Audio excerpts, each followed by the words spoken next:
à vous dans ce panorama de la presse maghrébine qu'on commence, une fois n'est pas coutume, par la Mauritanie. La Mauritanie, où d'après la presse locale, les relations avec le voisin du Nord, le Royaume du Maroc, vont de mal en pis. Ainsi, Nouakchott se dirigerait vers la fermeture du seul point frontalier qui la lie à son voisin, à savoir le passage d'El Gargarat, rapporte Al-Anba. Le passage frontalier, qui est pour le Maroc un véritable poumon commercial, pourrait être fermé et remplacé par le passage frontalier Zouara-Tindouf qui lie la Mauritanie à l'Algérie, croit savoir Al-Anba. Mais la crise entre les deux pays ne s'arrêterait pas là. Selon l'Authentique, le diplomate Hamid Chabar, récemment nommé par le roi Mohamed VI, ambassadeur du Maroc à Nouakchott, ne semble pas être le bienvenu en Mauritanie. Le pouvoir mauritanien aurait refusé d'accorder les lettres de créance à Hamid Chabar, nommé le 25 juin dernier comme nouvel ambassadeur du Maroc à Nouakchott, ajoute l'Authentique. En Algérie, l'heure est grave sur le plan économique. Le Premier ministre Ahmedou Yahya, qui a réuni ses partenaires au gouvernement pour une concertation autour du plan d'action de l'exécutif et la nouvelle loi sur la monnaie et le crédit, n'a pas été avare en confidence.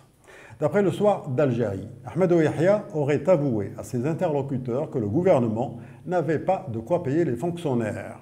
Il aurait expliqué que la planche à billets était la solution qui permettra le recours au financement interne non conventionnel, écrit le Soir d'Algérie. D'ailleurs, Tout sur l'Algérie affirme que le Conseil des ministres a adopté le mercredi 6 septembre un projet de loi portant amendement de la loi sur la monnaie et le crédit pour introduire le financement non conventionnel au profit du trésor public. Le financement non conventionnel signifie la mise en marche de la planche à billets, explique Tout sur l'Algérie, qui craint des conséquences néfastes de ce mode de financement pour l'économie nationale. Cela dit, on met un bémol à cette déprime. El Watan publiant une bonne nouvelle, le 100 millième véhicule est sorti cette semaine des chaînes de montage de l'usine Renault Algérie implantée à Oran. La société Renault Algérie propose à la clientèle algérienne 3 modèles de véhicules. Les symboles, Sandero Booster et la Sandero Stepway, rappellent El Watan. Au Maroc, du retour à la réalité, titre aujourd'hui le Maroc, qui évoque les prévisions sur la décélération de la croissance publiées par le Haut Commissariat au Plan. Après une année 2017 où les prévisions de croissance ont atteint 4%, l'année 2018 devrait connaître une dégringolade pour s'établir à 2,8%. En outre, le déficit commercial qui ne dépassait pas les 50 milliards de dirhams en 2000 a été multiplié par plus de 4 fois depuis 2011 pour représenter aujourd'hui presque 20% du PIB, indique aujourd'hui le Maroc. Grosse menace aussi sur le secteur de l'industrie textile. C'est ce que prévient l'économiste qui cite la contrebande et les importations low cost comme de véritables freins à l'essor de cette industrie.